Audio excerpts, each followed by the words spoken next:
আল্লাহ বলেছেন রাসূলকে অনুসরণ করতে। আমরা যখন জীবন যাপন করব, যদি রাসূলকে আমি ভালোবাসি, তাহলে প্রতিটি পদক্ষেপে তাকে অনুসরণ ও আনুগত্য করতে হবে। যখন খেতে বসবো, তখন দেখব বসাটা সুন্নত মোতাবেক হলো কি না, তাহলেই আল্লাহর সন্তুষ্টি হাসিল হবে। কিন্তু আপনি এ বিষয়ে কিছু বলেন না কেন? নবী করিম সাল্লাল্লাহু আলাইহি সাল্লাম আমাদের জন্য আদর্শ। এই আদর্শ কথাটা দৃশ্য থেকে দেখা। আমি যার মতো হতে চাই, যাকে আমি সর্বশ্রেষ্ঠ বলে দেখি, তিনি হলেন আদর্শ।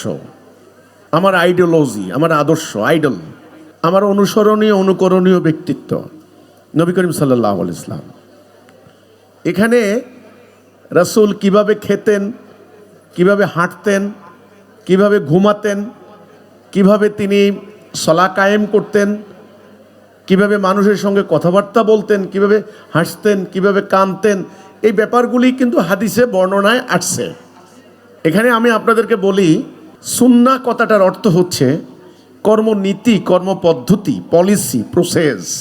আল্লাহ রব্বুল আলামিন রাসূলকে দায়িত্ব দিয়েছেন হেদায়া এবং সত্য দিন দিয়ে, যেন সমস্ত মানব জীবনে এই সত্য দিনটা তিনি কায়েম করেন।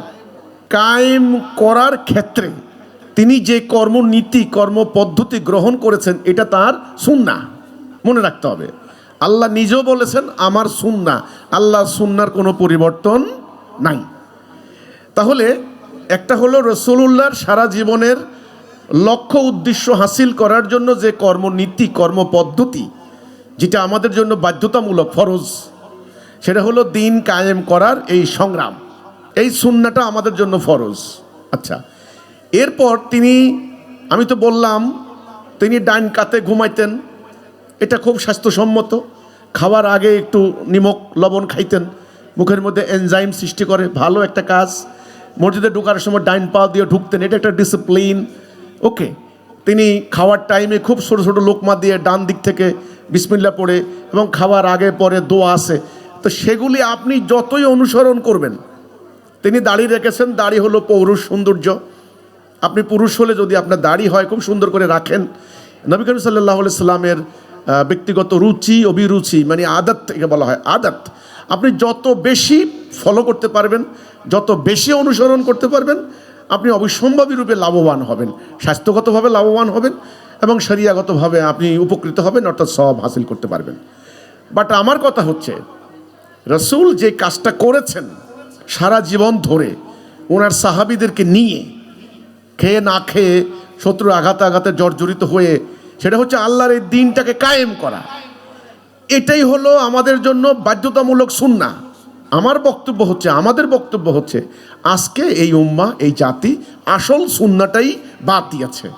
বাদ দিয়ে রাসূলুল্লাহর ওই যে ব্যক্তিগত মানে অভ্যেস অনভ্যেস যেগুলি আদত, সেগুলিকে আমরা সামনে এনে পাক্কা মানে উম্মতে মুহাম্মদী হওয়ার জন্য কোশিশ করছি। এটা হলো আমার একটা আপত্তির জায়গা। এখানে আপনি দিনের প্রায়োরিটি বুঝলে, তাহলে এই ব্যাপারটা আপনি বুঝবেন। একটা গাড়ির উদ্দেশ্য হচ্ছে এক জায়গা থেকে আরেক জায়গায় নেওয়া। গাড়ির এক নাম্বারটা হচ্ছে ইঞ্জিন, তারপরে ইঞ্জিন সচল করার জন্য তেল সরবরাহ, তারপরে চাকা, তারপরে একটা সেসিস থাকবে, বডি, স্টিয়ারিং, এরপরে সিট, তারপরে অন্য অন্য আনুষঙ্গিক বিষয়গুলি। আরাম করার জন্য একটা ফ্যান লাগাইলেন, এটা। এখন গাড়ির ইঞ্জিন নষ্ট, তেল নাই, স্যাসিসটা ভেঙে গেল, চাকা পাংচার হয়ে পড়ে আছে। আপনি খুব ব্যস্ত হয়ে গেছেন ওই বাসের ভেতরে ফ্যান ঠিক করার জন্য, ফ্যান নিয়ে মারামারি, ফ্যানের রং কেমন হবে, এসি বসবে না কি হবে। এটা হলো মেইন কথাটা। আসল যেটা ইসলামের যে বেসিক উদ্দেশ্য, ফরজ, সেটাই আমরা গায়েব করে দিয়েছি। সুন্নত, নফল, মুস্তাহাব, এগুলি নিয়েই আমাদের এখন বেশি ব্যস্ততা। তো আপনি যে প্রশ্ন করেছেন, অবিসম্ভাবী রূপে রাসূল কিভাবে খাইতেন, খাওয়ার সুন্নত তরিকা কি, ঘুমানোর সুন্নত তরিকা কি, এটা নিয়ে বই আছে, বিস্তর আছে। আপনি আগে মোমেন হন, আমার কথা হলো মোমেন হন, এবং নবী করিম সাল্লাল্লাহু আলাইহি সাল্লাম যে লক্ষ্য ঠিক করছেন, সেই লক্ষ্যে আপনি শামিল হন। এখন সারা জীবন আমরা ওই ব্যক্তিগত সুন্নত অনুসরণ করতেছি, কিন্তু রাষ্ট্রে চলে ব্রিটিশের আইন। অন্যায়, অবিচার, জুলুম, মানুষ ভয়ে রাস্তায় চলতে পারে না। প্রতি বছর বছর আন্দোলন হচ্ছে, জীবন যাচ্ছে, রাষ্ট্রে চলে গণতন্ত্র, সমাজতন্ত্র, আল্লাহর কোরআনের আইন চলে না। এখন আপনি একেবারে খুব সুন্নতের ব্যাপারে পায়বন্ত, এটার তো কোনো মূল্য থাকে না আমি মনে করি। তাহলে আসল যেটা বেসিক সেটা আমরা কায়েম করি, সেটা হচ্ছে লা ইলাহা ইল্লাল্লাহ, আল্লাহর হুকুম ছাড়া কারো হুকুম মানব না, এবং এই হুকুম প্রতিষ্ঠার জন্য জিহাদ